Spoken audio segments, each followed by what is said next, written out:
Hi, everybody. Thanks a lot for coming. Thanks for coming to the talk. Yeah, it's really nice to see so many faces. I've just come all the way from London. This is mostly going to be a talk about what's happening in France, because I was born and raised in Paris, and I have been part of an organization based in France, which was created about 15 years ago, called La Quadrature du Net, a very English-friendly name. It was modeled loosely after the EFF, so that's a bit of a starting point. So it's a bit harder without the slides. I'm going to just give a brief intro, I guess.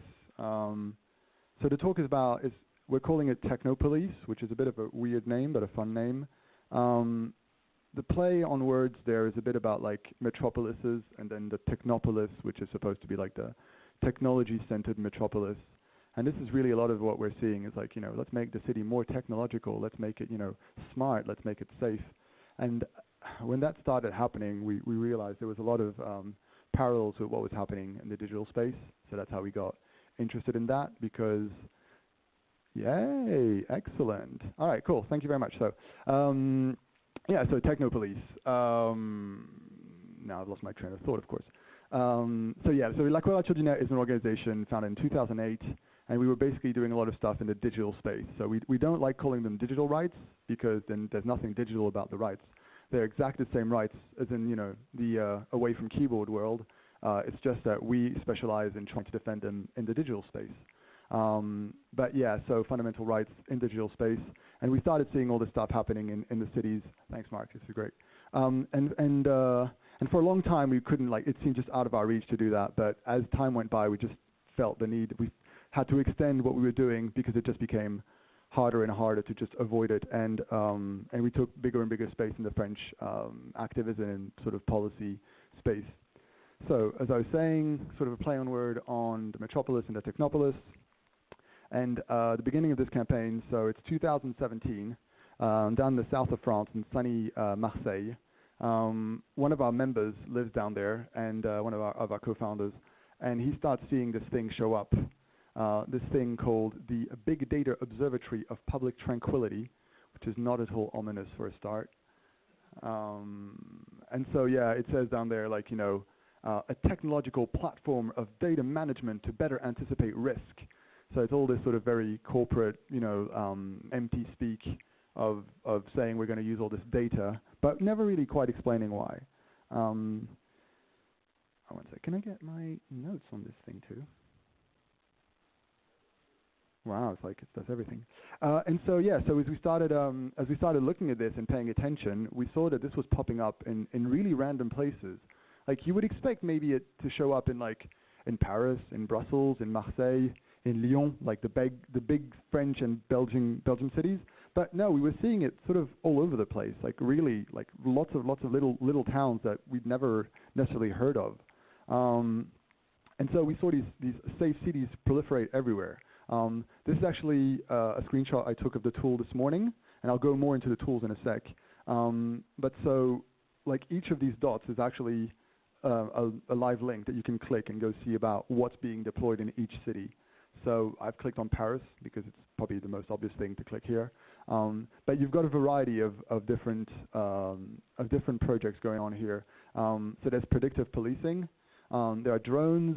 There's also like sound sensors, microphones in the streets, so bugging the streets, literally, and what we tend to call automatic video surveillance, which is a bit of a catch-all term that describes facial recognition, gait recognition, pattern recognition, like is a person standing, loitering supposedly, are they lying down, that sounds like a dangerous homeless person, that sort of stuff. So we started like basically making note of all these projects and documenting, and over time we realized that there was like just more and more of them, and more like random small towns, even villages that had maybe a couple thousand people, and it didn't really make sense. Like why would you want to set up like expensive video surveillance in a sort of small town where there's very little crime, and definitely not the sort of stuff that would require high-tech facial recognition video surveillance. And of course, we saw it spread not only in France, but in Europe, and we've had it here too in the States. So there's a EU regulation in Europe that is sort of covering this. There's been a lot of predictive policing in the US. In China, there's the well-known social credit system, which is actually a bit more subtle than it's made to be. There's a great presentation at a Chaos Communication Congress event from a few years back. It might be 31C3, I can't quite remember, but about, like, say, the subtleties of that, which is I can only recommend. Even I mean, in Australia too. And so really, this was sort of the worrying step of seeing just more and more of this stuff. And just as a side note, I'm not going to go here into all the systemic bias that happens with all of this predictive policing and facial recognition, and how it fails, generally to either see people of color or to recognize like the intrinsic biases that are built into these systems. I'm not even going to go into that, and that's a whole other part that deserves probably a whole other talk. This is not specifically what our campaign has been focusing on. We've been more interested in like the links of where this comes from and who is trying to build these markets. But obviously this is a huge part, and in no way do I want to sort of diminish that aspect. It's just there's enough here to be to be shocked and in awe without even going into that aspect, which is saying a lot.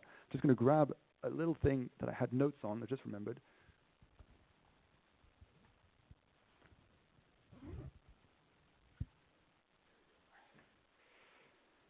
Yeah, and so what's the next one? Yeah, so we saw, this is one of the things that really struck us quite early on. It felt like we were seeing some tech and some technology, some strategies that had been tested in the online world start to sort of creep into the real world, the physical world, because the online world is real, but start to creep. And basically, we were now seeing like more surveillance technologies had been tested online that were trying to be replicated in the real world and stuff like that. And this is also when we realized that there had been urban activists for a long time trying to like make cities more livable and more amenable to sort of just real life rather than just a consumerism, for instance. And for us, we've been on the sort of digital side of trying to sort of fight for rights online, try to fight surveillance, try and fight censorship, try and make the internet, keep it open, keep it keep it friendly, sort of thing. And we realized that this was only going to work if these two crowds started talking to each other. Like we were not going to be able to defeat this or to have any impact if we didn't get the digital activists and the urban activists to come together and to start working together. And this is something that had happened in the early 90s in Europe, at least. I don't know elsewhere, but and so the idea was to try and start building that back up. And the way to do it, in the way we know how to do things, is to run a campaign and use open source tools and try and be a toolbox, which is something like Quadrature did a lot in the early days when we started. Early days to us, 2008. So we would put a lot of stuff out there for people to use and reuse. And so we thought we'd do the same here. And so that was the point of the whole campaign. We thought we'll create this toolbox, we'll make it available, we'll start try to raise awareness about these issues and try and connect all these dots of all these tiny places, setting up surveillance, and try and get the media to get interested and people to get interested and give them ways to work together. So I'm going to go briefly through the different tools we've got, not to spend too long on each of them. A lot of them are quite obvious, some of them are a little less, but they all work relatively well in the overall campaign, and it's been there's been some success, and there's been some. I'll also go into some of the more direct actions and successes we had at the end. So yeah, basically we got a website. Nothing very fancy here, but it's a good way for people to sort of have a first starting point and to see what the campaign does, and to put a lot of sort of media friendly material out there. We also have a forum, which is, I think, a NodeBB. The point here is to be able to, once people are a bit more interested and they actually want to take part and they want to do something, the first step they can do is create an account and just start figuring out, is there something happening in their city, in their town? Are there other people working on it? Are there things they should be aware from a local municipality who's not too far from theirs, and they'd like to see what's happening?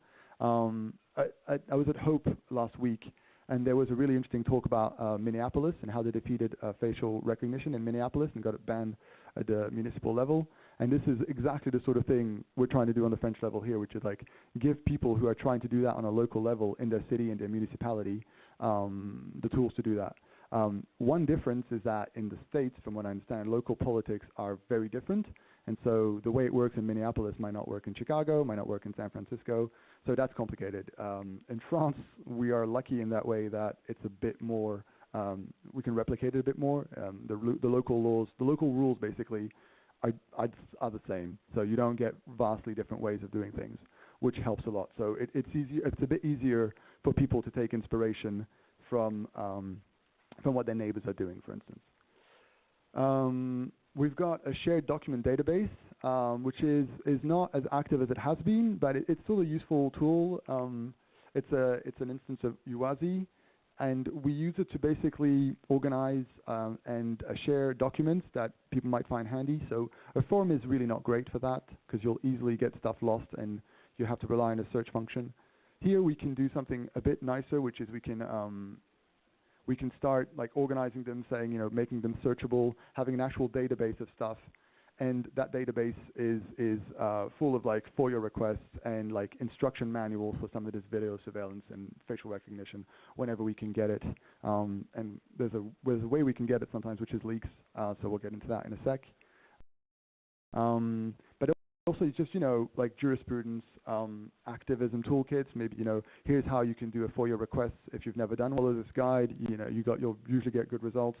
And if you don't, here's how to go to the next step and sort of force the courts, well, ask the courts to force release of a document, that sort of stuff. So nothing that anybody else hasn't done, but it's just, the idea is just to put it all in a place that makes it easy for people to use it. We also have another tool, which is the good old name and shame technique. So a lot of these tools, the surveillance tools, are sold by given companies that, you know, stand to make a profit by selling them.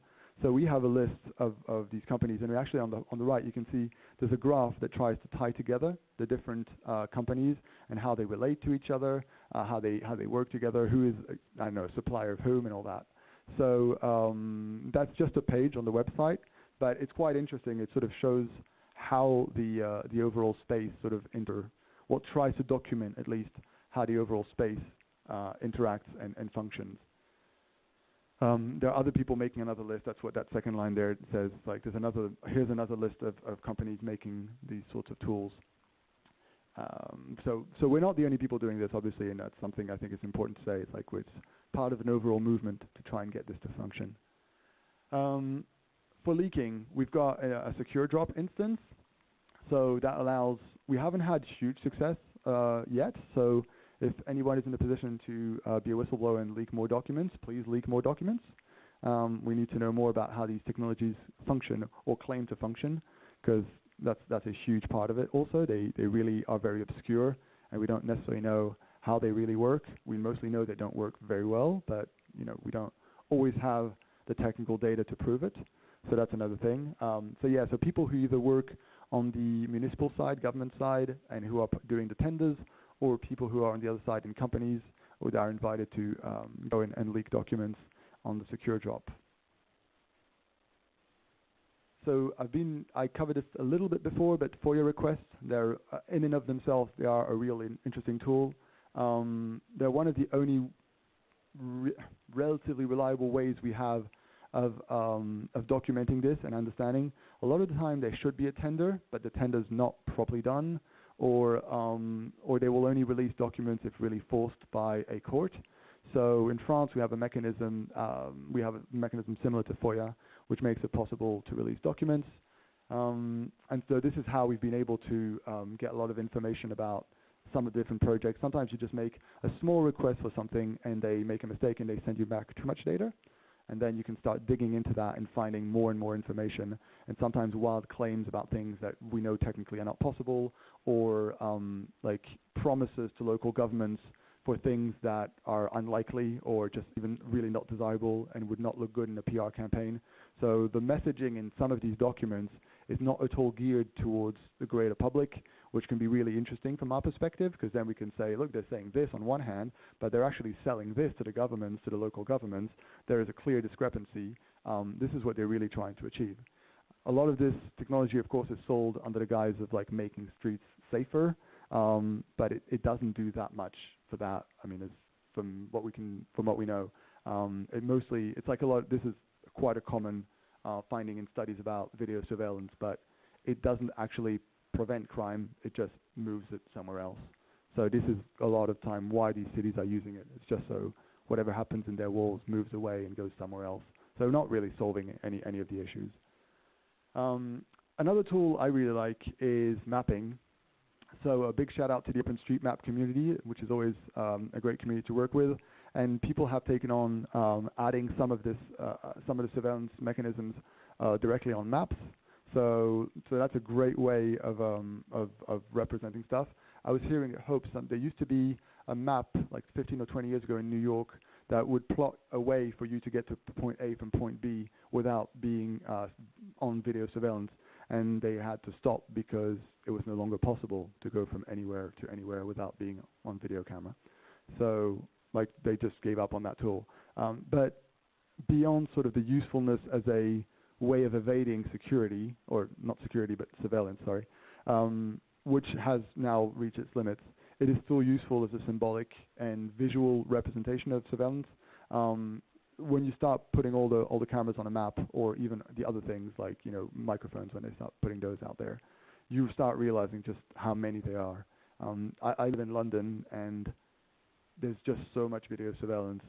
Even I have become desensitized to it. I can't believe I would, because I was really sort of quite annoyed by it at first, but we just get used to it so much that it's really useful to every now and then stop and take stock of how much there is versus how little it actually does, and how much it costs at the expense of other things, because that's always the thing. Budgets are not unlimited, so you're always choosing that against something else. So yeah, these maps, while they won't actually stop anything, they are useful to represent and for people to take a visual representation of what's happening.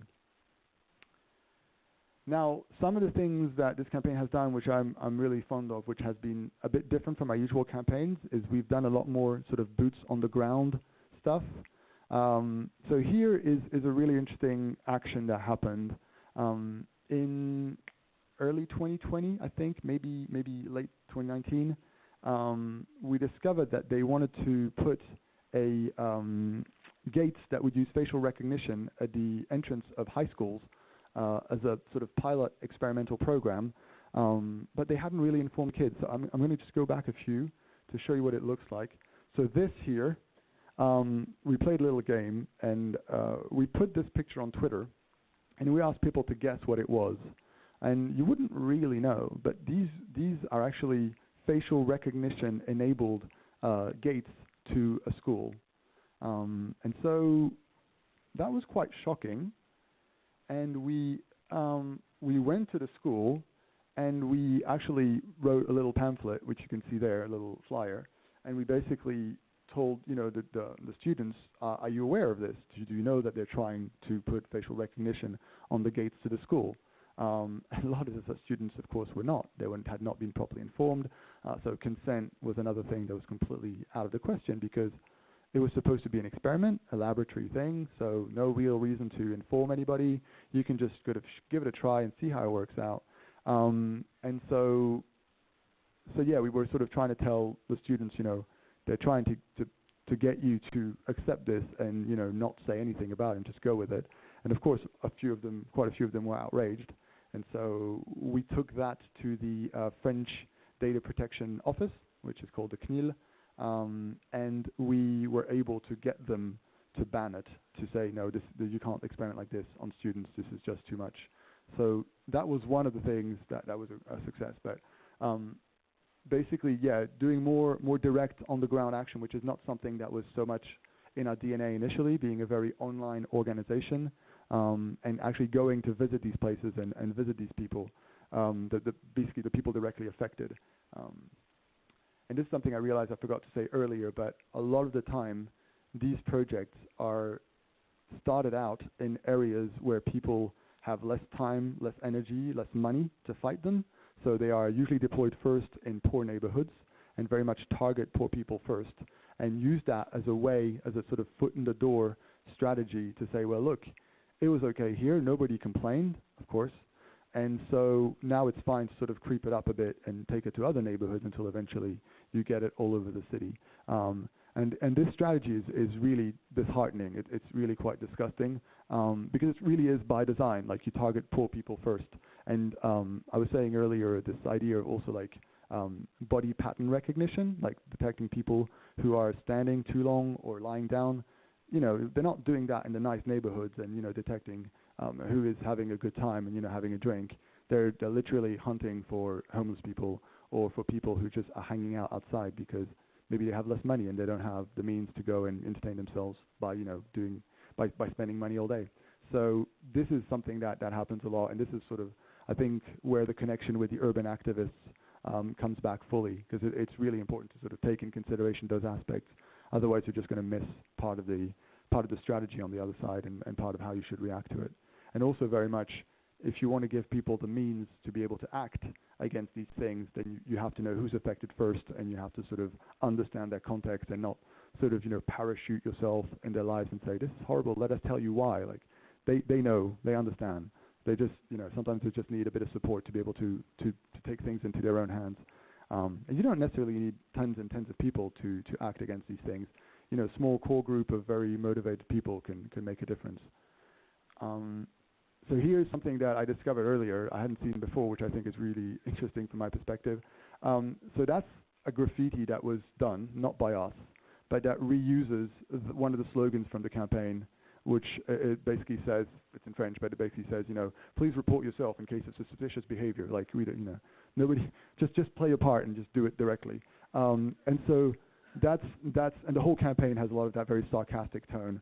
It's pretty much all in French because it's geared to the French crowd, but there's a lot more messages like that. You know, if there's more than 3 of you, please immediately separate and go to your own ways and stuff like that.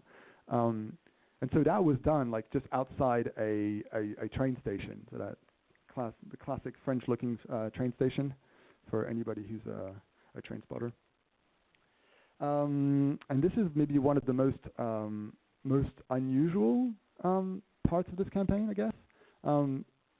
So you've seen some of the style, the graphic style. It's quite striking and quite unique, and that was thanks to our graphic designer and sort of art director, who really came up with this stuff. And so we've actually had enough people be interested in this very sort of strange object, which is both the actual surveillance, which is in itself very weird, like, you know, small villages or towns having sort of video cameras with enabled with facial recognition or pattern recognition, and the campaign that fights it, which is also highly specific but affects a lot of people in a very direct way.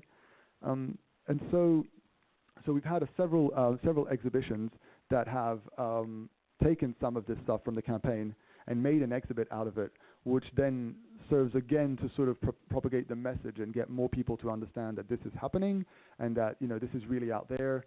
It's not theoretical. It's not like in the near future maybe the police will use facial recognition. No, they do in France. They already do, you know, over 1,500 times a day from what we know. So this is a great way of raising awareness, but in a slightly different way. There are a lot of people who can be interested in these issues, but who, unlike me and maybe like you, are not going to be that interested in a message that basically tells them, here's a political problem, here's the political solution, let's do it. Like, that works with me. I'm like, okay, yeah, that's interesting. I've been, you know, doing activism for 15 years, so I get it.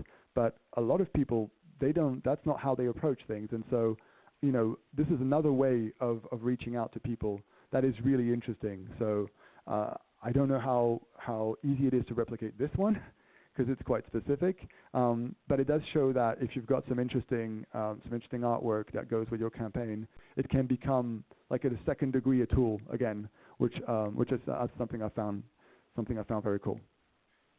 Right, so that's basically most of the tools we've been using. I don't think I've missed any. Maybe there's some obvious stuff like, you know, emailing and social media and stuff like that, which is, I mean, all campaigns use that, so not sure it's really worth going into much. And also, we've been an organization now for a while, so we have media connections. So, you know, we know some journalists, which makes it easier to sort of reach out and say, this is what we're working on. So that's also something that is a tool, obviously, but is a bit of a different one because you can't really replicate it that easily. So the campaign's been going on since September 2019, I think. So we're reaching almost 3 years of campaign. And so what have we been able to do? So this slide is a bit messy, a bit all over the place, but that's sort of the idea. So in the good things that happened, so there's a city in the east of France called Saint-Étienne. They started an experiment to bug the streets and put microphones. So I think that one was a bit too much for everyone, even for people who were generally in favor of surveillance. And so we were able to take that again to the CNIL, and the CNIL said, no, you can't do that sort of experiment. Like, people can't consent. This is just a no. So that got stopped. That was good.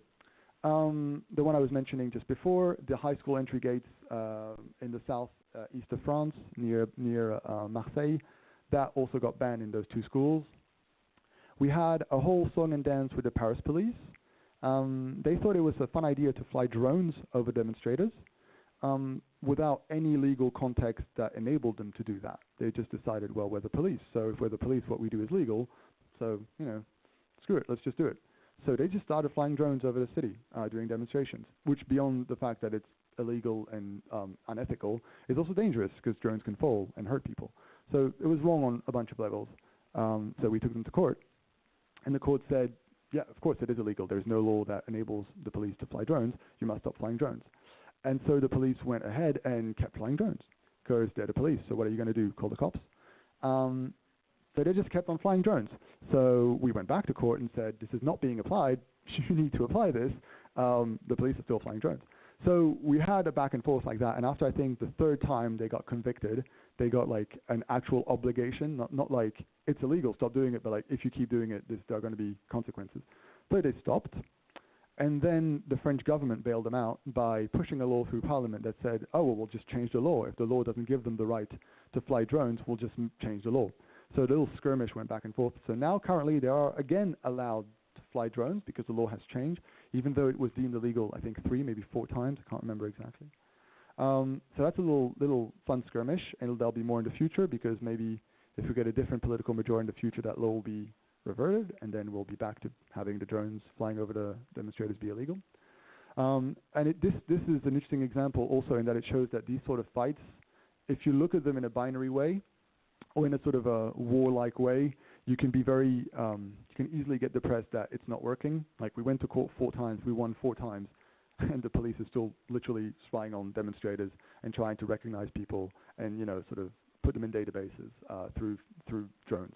So that's quite depressing, but also this does not happen on a short amount of time. Like, this is a medium to long haul affair.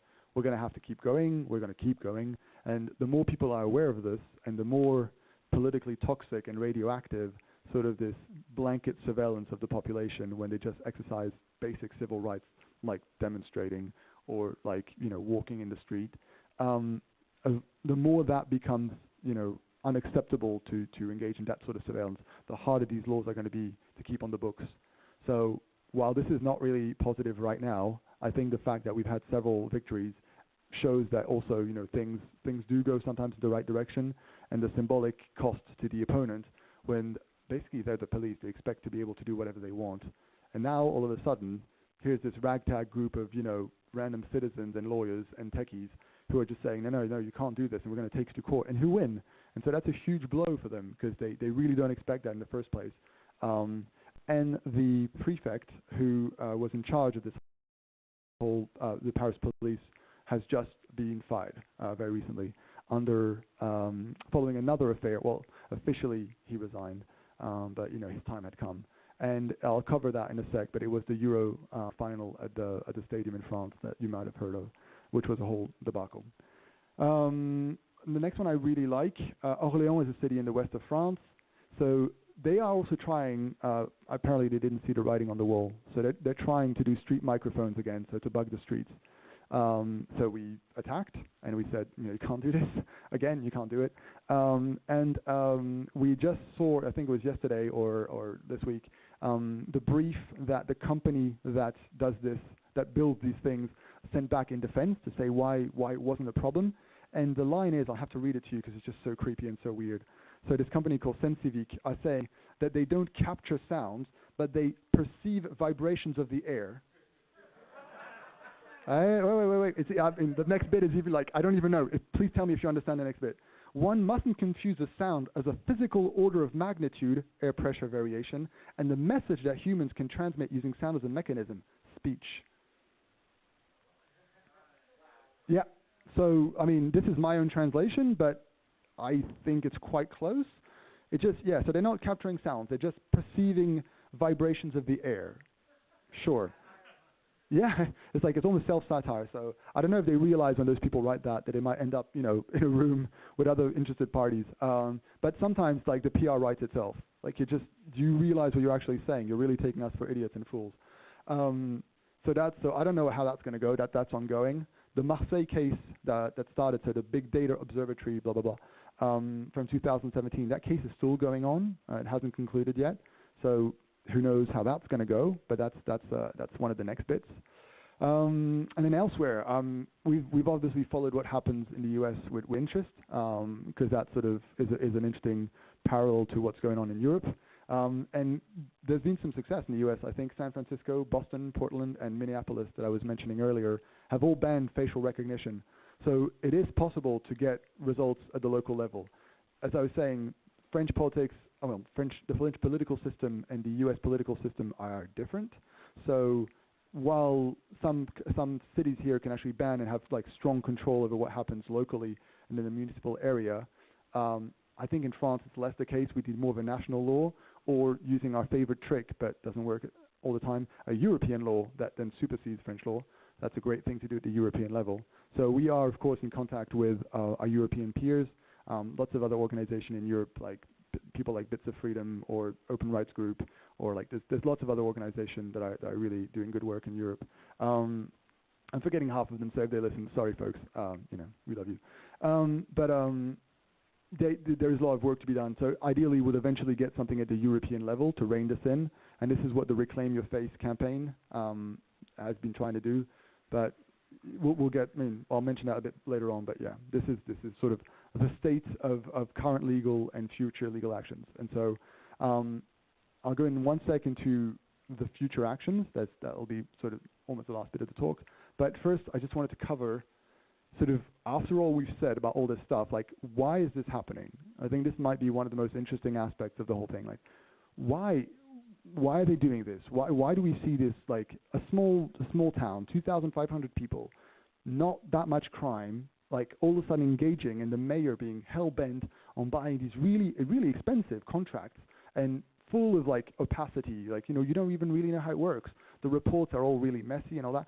Why are they doing this? Like, on the face of it, it doesn't make sense. So this is something that's, I find, possibly the most interesting aspect of the whole thing. We've realized, so basically, I'll go through a bit, but basically it's crap and it's undesirable. Like, personally, I don't want a system that, you know, detects homeless and then for, you know, activists and, you know, people who have, like, some decency to then think, oh, well, then we're going to have to build them special tents to avoid algorithmic surveillance. Like, you could do that, but what I want is that money to go to shelters. Like, just, you know, that's, all this money is going to these expensive contracts, and there are all these other things you can do to end homelessness, to, you know, to fight poverty. Some cities in Europe have really worked hard on ending homelessness. I've read that Oslo had great success. I don't think they're doing it by, you know, adding facial recognition to cameras. Like, the cameras don't step down from the wall and prevent crime or help people. You know, they don't. And there was at one point a message in France we saw. Someone was trying to argue in favor, I think it was a politician, local politician, saying, oh, well, imagine this case where this old person suffering from Alzheimer gets lost in a crowd. Well, with good facial recognition and pattern matching, you could have the camera detect that and automatically send someone to find them and help them go back home. Look at how helpful and humane this technology is. It's like it's this great combination of technology and humanity. And if you pull on that thread a bit and you deconstruct, it's like, well, what does that really say? It says that when we're all going to work or going to get a coffee or going to meet some friends, we no longer need to worry about this poor old person who looks really lost, because don't worry, the system will take care of it. The machine will take care of it. It's no longer your responsibility. I don't find that a desirable society. I'd rather a society where, you know, you stop, you talk to the person, you realize they're lost, you send a text to your boss or you send a text to your friend saying, sorry, I'm going to be 45 minutes late. I have to help this person. And people go, yeah, of course you do. We'll see you in a bit. No problem. You know, this is much more desirable. And these obsession with sort of putting technology as a sort of foolproof solution, which doesn't actually work, is really worrying. So it's undesirable, it's unreliable. Facial recognition has really matured, so facial recognition in and of itself works relatively well. I mean, you can use it on your phone to unlock and stuff like that. But overall, the results of the tech, this actual sort of surveillance tech, they're very shoddy and opaque, and they never really provide proper data that is that you can reproduce and you can take independently and sort of look at. So it's really a case of like it works. Just trust us. We're not going to show you how. You're going to have to trust us, and then buy the expensive contract. It's expensive. Like it literally costs millions. This sort of stuff. But a recent report, and we're finally starting to see reports like this. A recent report from the French general accountant, like the national accountant, concluded that about 2% of cases that are solved involve cameras. So the investment compared to what you get out of it is absolutely ridiculous. Like so much of this money could be better invested elsewhere. So 2% of cases, that's tiny. I remember reading, it was about 12 years ago, Scotland Yard, New Scotland Yard in the UK, had released data that 1 case in 1,000 that was solved involved camera surveillance, CCTV. So these numbers are tragically low. Like even you go from 1 in 1,000 to 2 in 100, that's still very, very low compared to the investments. But the worst bit is that it's on purpose. Like they know it's unreliable and they know it's expensive. It doesn't really matter. And that's, I think, the heart of it is that this is not about solving the problems. Like the problems are poorly defined on purpose and they're not well resolved by these technologies. That's not the point. The point is to create a market for these technology companies to have something to sell. So by pressuring local governments to say, oh, look, this other city here, they're buying this. Why are you not buying it? Do you not care about the safety of your citizens? They can create a market and they can actually build it up. And then France is all too happy. The government is really quite happy to sort of push for its local champions of technology to be able to sort of sell more stuff internally. So France is a great exporter of weapons, like military weapons in the world. I think it's the 3rd or 4th biggest one. And we've not been that good on the sort of digital weapons front. So now we've got this little cottage industry which is ballooning up, and they're all too happy to sort of help it build by creating a local market. I was meeting with someone from Restore the Fourth, so I think they're an organization based in the States that specialize in sort of the Fourth Amendment, and that's what they were calling security grifting. So basically pretending that you're going to sell an actual security solution which does very little. It's greenwashing too. A lot of the time we haven't really gone into that much, but it's all about like how this is going to help optimize the city's transit or stuff like that. And usually it's completely overblown in relationship to what it can do and what you need to do that. You can count cars with a simple wire put on the ground. You don't need need car recognition software on cameras, and it's going to be more expensive and less reliable. And at the end of the day, it's just techno-solutionism, which is just like putting your faith in technology rather than trying to solve problems politically, socially, just in other ways. Just assuming that the technological solution is going to be the superior one, just like as out of principle. And one last thing you can see here on the left, for those of you who don't speak French, which I'm going to assume is quite a few of you, it says video surveillance plus tracking plus artificial intelligence equals total surveillance. So that's obviously a sort of blunt messaging for the campaign. But it's what I sort of started looking at as the dystopian triangle. It's the idea that this works, and it works in France. Really, people assume in France we have no facial recognition, and what happens is that basically the police will stop you maybe for an identity check or something like that, or to check your car, and they will run you against a database that is central, and they will use their phone to take a picture of you, and the facial recognition will be done back at the station. And so we've got these three things that keep playing together, which have been growing at separate speeds over time, but are now sort of all converging, which is databases. I was talking earlier about the data protection officer in France, organization, authority, DPA, Data Protection Authority, which is the CNIL. It was literally created in '78. It was called the Freedom and Computer Authority. So it was about databases, and there was a real concern at that point in time in France that everybody would be put in a database, and we should have an independent national authority that could overlook that and oversee it. And they've not really succeeded in doing that over time because sort of databases are everywhere now. and I'm talking not about the nice kinds like, MariaDB that we just use for other projects, but, really like citizen database and stuff like that. And so we've had the tracking the database of people. Video surveillance has been growing, and now we've got the third side of the triangle that is really sort of being added on top to that, which is all these sort of artificial intelligence and pattern recognition and facial recognition, all that. And that really creates something that's quite hard to escape. And the reality is that now in France, there's about like 1,600 facial recognition by the cop per day. So it's really a system that is out there they're using, and they're using it no matter whether you're, the fact that you're innocent or not has absolutely no bearing in this equation. They just run it on everybody at this point. So that's pretty stark state of play. But so let's talk a bit about the next steps. So the big one is two big ones. The Olympics. That's going to be the next big sort of experiment in the surveillance tech. Both the government and the private sector have been very upfront about it in saying that they're going to experiment, they're going to do new things. So that's something we're definitely going to be concerned about. And we know that like for a lot of Olympics, they're going to pass specific laws to give specific rights to the police, to the national, to the regional authority, and all that. This happens pretty much in every Olympics. I think it might be even a request / a mandate from an obligation from the Olympic Council.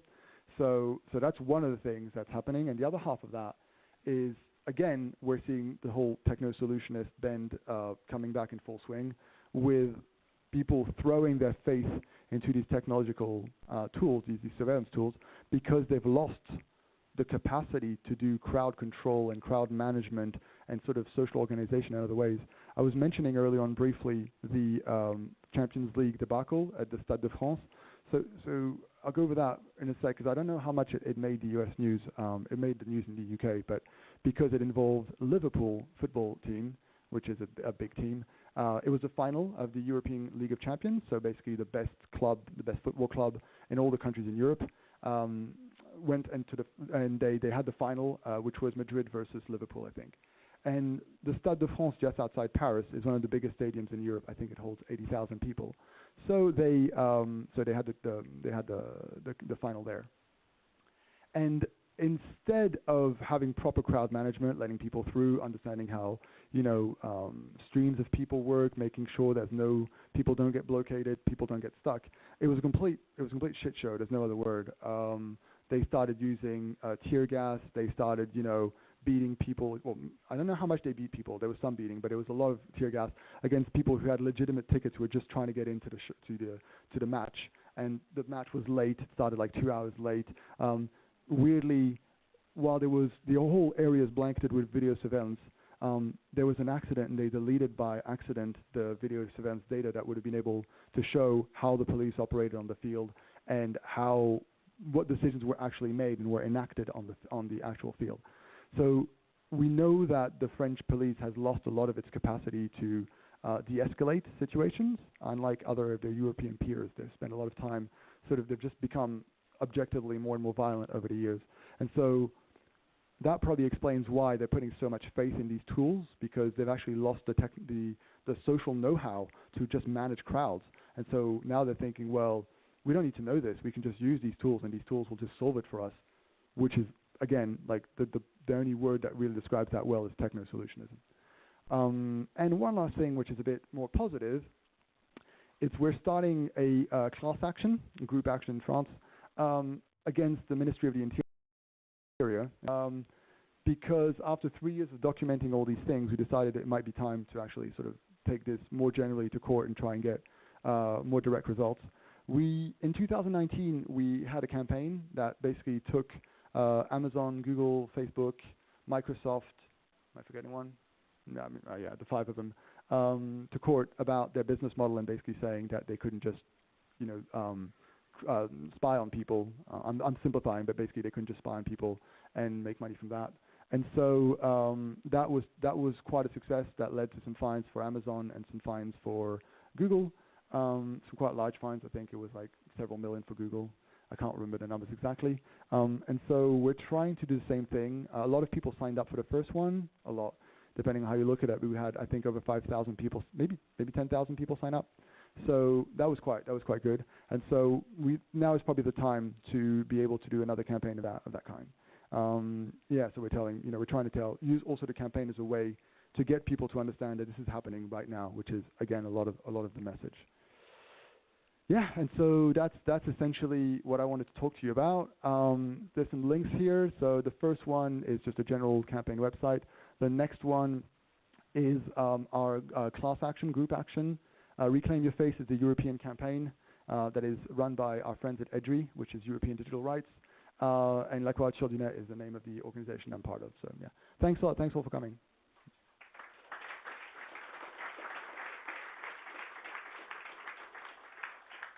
Yeah, if you've got any questions, I see someone here has some, so we'll just.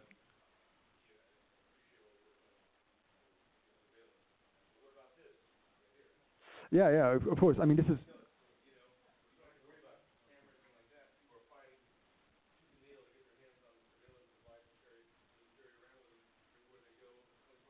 Yeah. So yeah. So the question is, what are we doing about mobile phones and how they are literal tracking devices? Well, the answer is in this campaign nothing, because this campaign is dedicated to another aspect of the issue. Obviously, this plays into a larger problem in society, but I think it's such a huge thing to attack frontally, and while we all want to do something about it, there's only so much you can do to not dilute your energy and dilute the message. So this campaign is very much about, here's what's happening in terms of surveillance of the cities, here's how it's being sold as smart, safe cities, here's really why it's a grift, and it's just about market building and and controlling our lives and making the public space less public and more privatized.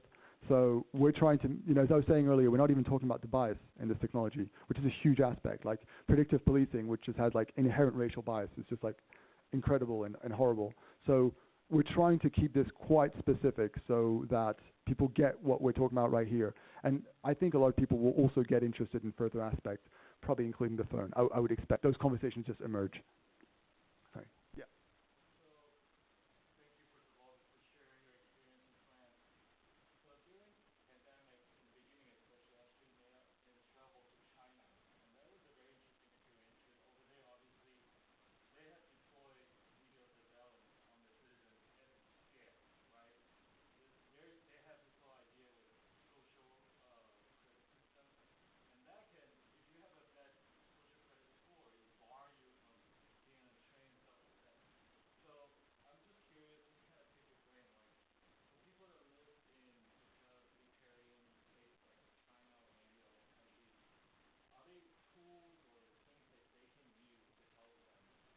Right. So the question is, following a trip to like early COVID China, where video surveillance is everywhere and this sort of technology has been deployed at scale, what can you do in totalitarian places to fight back against this, or what tools you have at your disposal?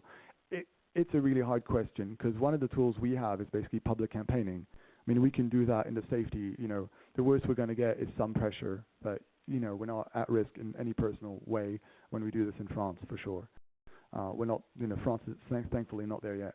So what can you actually do? So one thing we don't really talk about in this campaign is the pragmatic actions you can take on your own level. Like, what operating system are you running on your phone? Can you use like special clothing or haircuts or facial, makeup to sort of fight back against that? We, as a group of people, and as a campaign, as a group of people, we love that sort of stuff. Like it's cyberpunk. It's cyberpunk. Sorry. It's really fun. It's really hacker. It's the sort of stuff we really like. But we don't talk about it as a campaign because they're individual solutions and they don't scale, and a lot of people can't use them. So what's really hard about your question is that you're talking about a system where there is surveillance at scale, and the only tools I can think of right now are individual tools that don't scale. So I don't really know how to solve that, and that is one of the worrying aspects. I mean, basically, the only strong strategy we know that has worked in the past is making things politically radioactive. So when you can turn something from something that's obvious politically to something that everybody agrees, or enough people agree is problematic, then you can muddy the waters and people can start really thinking, oh, no, this is not as simple as that. When they tried to do so this was back in 2009, they tried to pass three-strike law. Like if you download stuff online 3 times, then they will, will shut down your internet access, which had a whole lot of, problems in terms of like it was completely unconstitutional regarding French law, and presumption of innocence. But like that, we were able to defeat that because politically it sort of died in the water. Even though the law did pass, politically it wasn't worth it anymore, and that's why we sort of won that one. But to replicate that in China, you'd need to get like a sort of a groundswell and a grassroots movement, and I don't know how you'd organize that. So sorry, that's not a very positive answer, but sorry. Yeah, in yellow.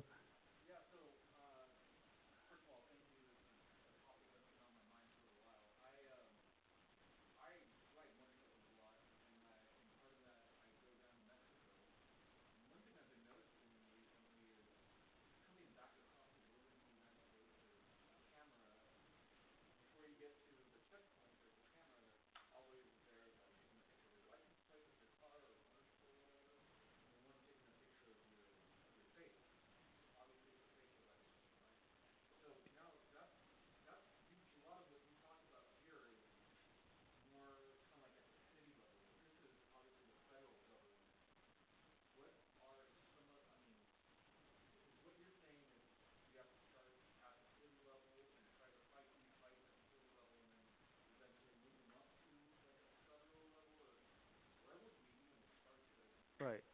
Okay. Yeah. So the question is like, as you ride your motorcycle back from Mexico, you can see the sort of facial recognition. Well, these cameras that do license plate recognition, facial recognition, and they're not in cities. And this talk is mostly about what happens in cities and towns. And so how do we try and address that? Or what can we do? And should we fight at the city level first? The reason why the city scale of this campaign makes sense in that people are good at fighting what is directly affecting them. So that's one of the reasons why it's so hard for people to care about like, online surveillance for ad purposes and then for social control, because they don't really feel like it affects them. Like once you start seeing loads of creepy ads, people are like, oh, this is weird. But until that happens, most people they're like, oh yeah, well I know it's a bit of a problem, but I don't really care. But when you start seeing it in your daily life, like you see the cameras, or you start, seeing more people arrested maybe that they should be or just demonstrations broken up in weird ways, people react more to that. So that can sort of become a collection of local movements, can become a regional movement that can become a national movement. In the case of purely federal stuff that happens like really outside of cities, I don't know, maybe you could sort of try and find a thread between people that unites, like, bikers and truckers and I don't know, like, other people who travel a lot, who might all start coming together as a group and say, well, we're road users. We like the open road, and this is sort of destroying the spirit of the open road. And so, here are our arguments against it. This is why we're starting this campaign, keep the open roads open sort of thing, or keep the open roads free. I don't know. But you can start messaging around a group of people that have a common approach, common interest maybe, or just you can start trying to build a coalition of different people, which is always hard. Coalitions are really brittle and they're hard to maintain over time, but they can also be really powerful at moments in time. So if you can, build a coalition maybe with, different road users that can sense there's a problem, but maybe haven't had time to either have the conversations or have the arguments or still think that some of the counter arguments are convincing. Like by having those conversations, you can start building potentially a group of people who agree and then can start, I don't know who you'd actually talk to. I don't know if the federal government would even listen, but you could still start a campaign possibly. And obviously I'm going to tell you start a campaign, but in the back.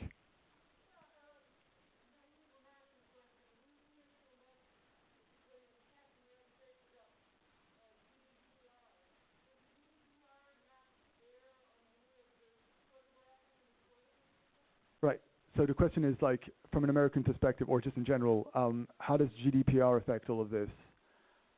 So GDPR has a few. So GDPR does. So GDPR is a General Data Protection Regulation. It's a European regulation, which means it's a law that was. So in this way, the European Union functions a little bit like the federal government in that it has the power to enact legal text, that will then directly apply to all the member states.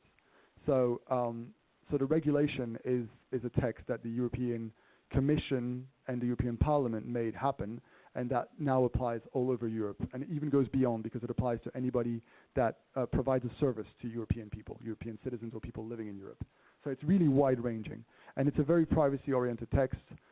It does a lot to sort of curtail and limit the data you can collect on people, but crucially, it also has a bunch of exceptions that make it possible to still collect data. And I'm really not an expert of the GDPR, but there is this idea of legitimate interest. So, like, if for instance, like a basic example is if you want somebody to be, if somebody leaves you their number to be called back, you are allowed to keep their number because otherwise you can't call them back. So something very basic like that, like you have a legitimate interest in keeping the phone number. I hope my lawyer friends are not going to be disgusted by my example. But so usually they will invoke like public safety or stuff like that as a form of legitimate interest on the local government level. So there are ways to weasel around it. I don't think it's an angle we've specifically used so far. So I wouldn't want to go much further than that, but the exceptions are probably what they're using. Do we have enough time for another question? 7 minutes, cool. Yes, here.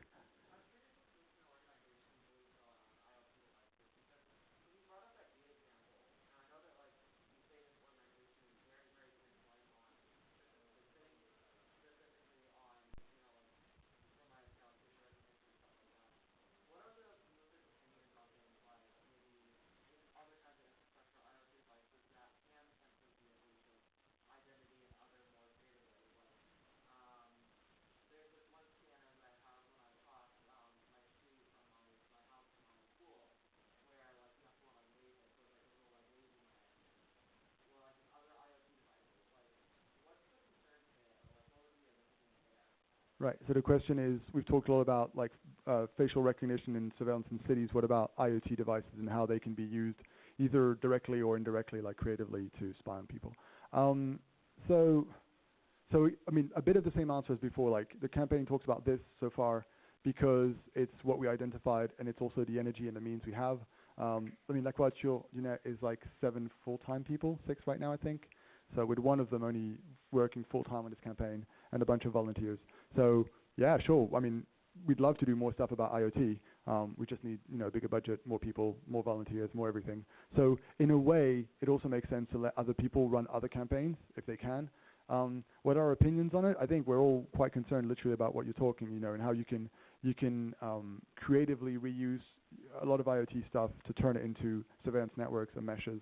Like just in supermarkets or, in commercial areas, you get Bluetooth beacons that can basically track you around. And that was a big thing that we had in Europe also. The COVID apps, they were a big thing in Europe when they were trying to sort of, use an app that will enable you to sort of know if you've been in contact with somebody who potentially has COVID. And the thing is, with a mesh of Bluetooth beacons, like in a commercial zone, they can track you, and that the app could literally spy. So there's definitely concern there, and we've talked a bit about it, not necessarily directly in this campaign, more as part of La Quadrature in general. So in the more sort of, we do a lot of like one-shot stuff. When we see something that is problematic, we'll maybe do a press release and, a bit of media about it. But it is, again, like, we need more specialists on the issue. Each one of these things is a rabbit hole. So it's like, how many people do you have to go into different rabbit holes? It's a bit of the issue, but yeah.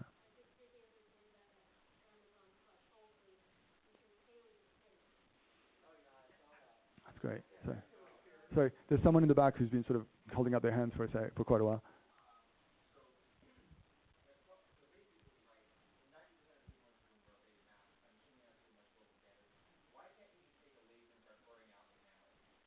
Yeah, well, you could. It doesn't scale, but you could. That's always the problem. Is like, if we could create a groundswell movement where everybody starts carrying high beam lasers and burning out, video strands, I think we'd already be at the point where politically this stuff is toxic and a lot of people would just drop it. Like a lot of the local administrations and councils and municipalities, if the population was against it that much, they were willing to go burn out the lenses with high beam lasers, would be in a different political setting, and so it wouldn't be worth. They would be putting their political career on the line just by putting more of it. They would be gaining probably politically by saying, I'm going to be the candidate that reins in video surveillance because it's not useful and it's a waste of taxpayer money. So like it's again, it's a fun thing, it's a fun solution, but like it won't. I don't see it scaling up with like thousands and thousands of people in France and the UK and in the US sort of doing that. But on a, it could also it could be useful, for instance, for your own neighborhood.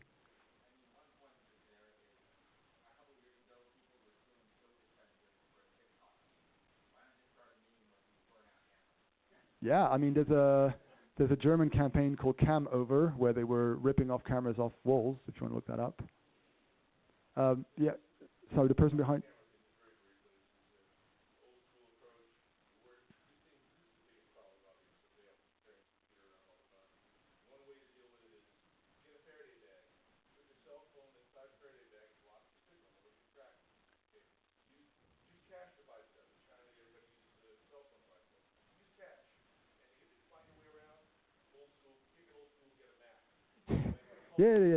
Yeah. But yeah, you can do that. Yeah, yeah.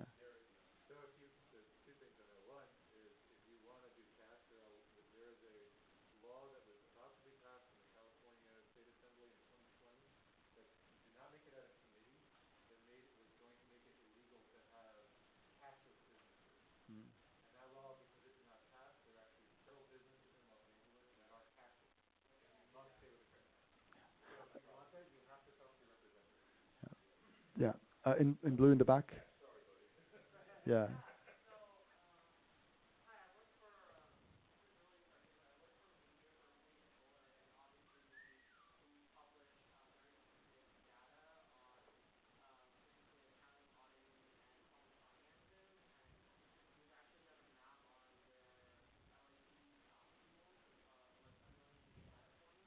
Excellent.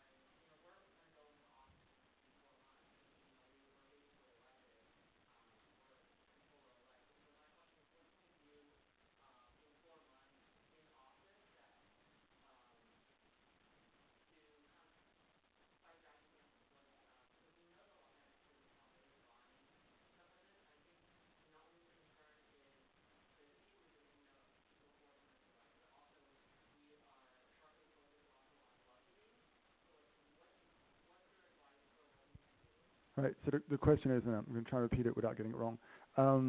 You're part of a group that like has used a lot of data and it has access to data and shows what the LAPD, where they stop people, and you're going to be basically in office or close to office in 4 months. And so, what can you do pragmatically once you're in that position to do good and change things?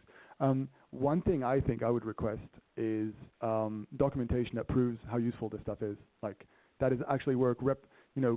Show us data and show us that can be independently audited and replicated. And if it doesn't work, then your shit doesn't work. And so why would we keep buying it? And so that's because once these contracts start rolling over and over, a lot of the time they just keep going, because if you stop them, you're basically saying, oh, well, why are you removing locks from the doors? You're making us less safe. And the thing is, like, this is not a lock on a door. It's somebody like drawing a weird symbol, and then every year you pay more and more for them to come and draw the symbol again. Doesn't do anything. It never did anything. So if you can get actual data that proves that, then it becomes a conversation about what they do, where the money goes versus where the money could go. And if you can play it in terms of, we're putting all this money into surveillance tech that doesn't do actually anything, fights the wrong problem, and we could be putting it in this sort of stuff that is much more useful socially and would create safer areas for everybody, which supposedly is the goal. That's probably quite a strong thing to do if you're in a position to request those studies and those numbers.